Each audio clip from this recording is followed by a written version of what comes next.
bam, right out of the gate right there with some Alabama, some mountain music right here. And I got, he's no longer Judge Unger, I'm telling you. I learned that just now. Last night I was talking to Melinda and my friend up in Vacaville, and I said, I got Judge Unger. She's all, which judge? So I guess there were some judges in Solano County that were named Judge Unger. I said, man, I don't think I'm ever even know judges. Why the hell would I do that? So now it is super mega everything. I got Odell. Odie. And Frank. Odie and Frank from Super Mega Everything. What's going on, guys? Oh, man. It's just great to be here, man. Thanks for having us. Yeah.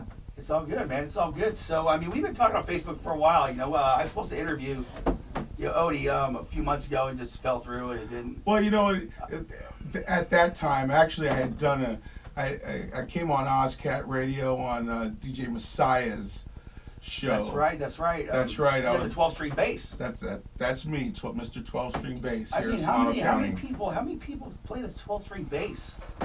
Like few to none. You? Yeah. Quite a few people, but none in this county. I'm the man for that in this county. Cool. So you guys, I mean, you've been playing for a while, you know, and all that. You're 12 string bass, and so Odie, let's start with you, man. Let's start with you. So where were you born and raised? Give us a little bit of your bio, because that's what I like to do to all my guests. Let the audience know about where they're coming from. I grew up in Staten Island, New York. I'm a child of the 70s. I'm from the same place as Wu-Tang Clan, actually. Grew up in the Stapleton Projects, Staten Island, New York. I stayed there until about age 18 and joined the military, did my 4 years in the United States Marine Corps, and then that helped bring me out to California.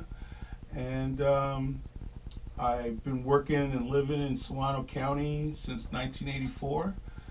And during that time, I was fortunate enough to, you know, get my foot in the door in the Solano County music scene, so to speak. And a few years later, I met my partner in crime here, Mr. Frank, and that's pretty much my story.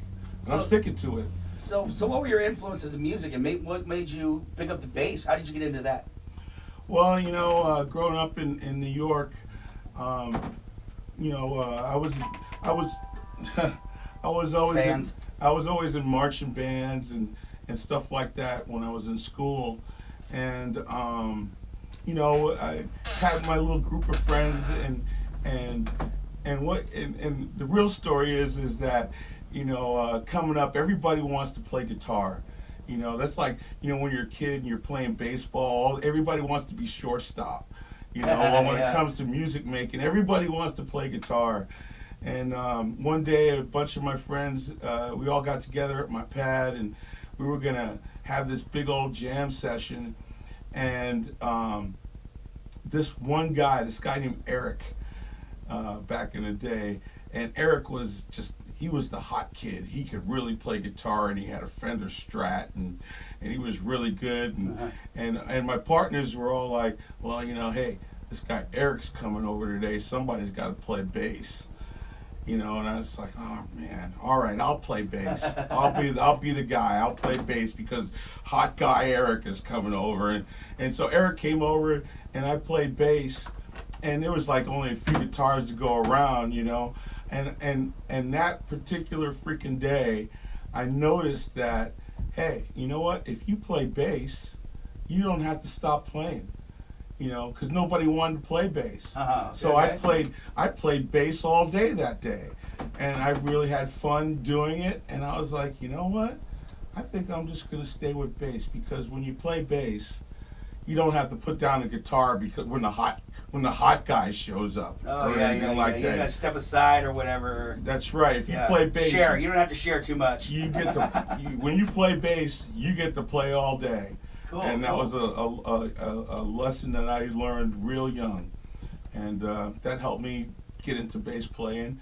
Influence-wise, I was probably the weird kid, because you know, back in the 70s, disco was strong, you know, and Stairway to Heaven was strong, you know, and I gravitated towards jazz and fusion music. Okay. You know, I listened to Stanley Clarke and Chick Corea and David Sanchez and So while everybody was walking around with boom boxes on their shoulder, listening to the disco song of the day, I had a boom box too, but I was cranking out jazz and fusion music, and everybody looked at me like I was a weirdo when I was walking down the streets. So there go my influences right there. Cool, right? That's pretty interesting. I like that, man. Everybody has a story, Everybody does have a story. Yeah. So Frank, Mr. Frank, Yes, sir. what's going on with you, man? What's going on, buddy? Oh, well, I tell you, I was born in New York as well, actually wow. in Queens, New York. So he and I are both New York immigrants, I would say. But I came out real early with my family. I was about 5 years old, something like that. Pretty much grew up in Northern California the whole time. And spent some time in the military as well. I was in the Navy, 6 years out in Honolulu, Hawaii, though, so that wasn't too bad. But, as far as the music part of my life goes, it was, I was probably about 16 when I first decided I wanted to get into playing the guitar. And the only reason I decided that is we went to see a friend of mine who actually lives in Concord and is playing quite a bit out in Concord. His name is Mark Blasquez, so I don't know if he might be listening or not, but he was my influence to get me started in music and playing the guitar. We went to his house once, and he was playing piano and playing guitar, and I thought, wait a second, what the heck? This is my friend Mark Blasquez. How does he know how to do this? Because we had spent some time apart, and when during that period of time is when he learned how to become a musician, became a musician, so it was kind of a neat inspiration. And then, of course, the first Boston album came out. I don't know if you guys remember that. Oh, yeah, that's rocking. And so for that time, for that era, that was just something totally it was just incredible. Yeah. And of course you were playing it on your father's big stereo console on vinyl, and it was rocking, just boom. man, Oh, it was rocking. huge. And I was like, oh my gosh, I need to play the guitar. I just need to play the guitar. So I wound up, getting some cheap guitar at 16, been kind of hacking at it ever since. As far as influences go, back then, the early parts, it was going to be, like Boston, like, how about the Babies? Remember the Babies? Was that Rod Stewart's band or something? No, it wasn't. No, it but was, they had that song Head First. I It don't was remember. John Waite. John Waite, okay. John Waite. They kind of were influential, and then of course, I graduated in 1980, so the Cars were coming around, Talking Heads, this kind of thing. But my main influence, I would say, was Rush. When I heard Rush, a friend of ours, Jeff Cures, who we know from back in the day, introduced me to Rush. He played an album called "A Farewell to Kings" for me, which actually came out after their famous 2112 album. But Farewell to Kings, I was like, what? Wait a second, stop everything. Who is this, and what is going on? And then I really dove into Rush, and I'd say Alex Lifeson's probably my main influence. But of course, I've got the Jimmy Page in me, and the Dave Gilmour from Pink Floyd, and kind of along that line. Did you see Alex's speech at the introduction to the Hall of Fame? It was awesome. Hey, he just went on and on and on, blah, blah, blah, blah. But you knew exactly what he was saying. Blah, blah, blah, blah, blah. Yeah. Blah, blah, blah. Yeah, it was so funny. But you knew what he was saying. That So. was funny. Yeah, That was great. Yeah, I saw those guys back in the 90s, I can imagine. I mean, before that, because I was drummer and Neil Peart, what I'm saying? Yeah, Just of course. there. He is the thing, man. So, all right, so you guys brought some music in for us. I want you Sure. to tell us a little bit about, in the album and all that. Okay, well, we've got an album called Big Trouble that was released as Judge Unger, but we're going to re-release it as Super Mega Everything. So right now we're remixing, remastering. What you're going to hear today is not anything that's been remixed or mastered yet.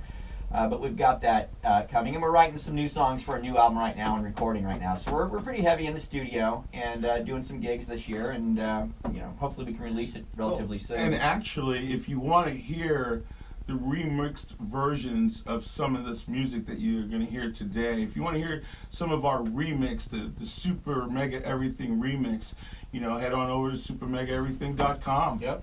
Right there. And bam, you can hear all kinds of remix stuff. Yo, and here is my co-host running late like me.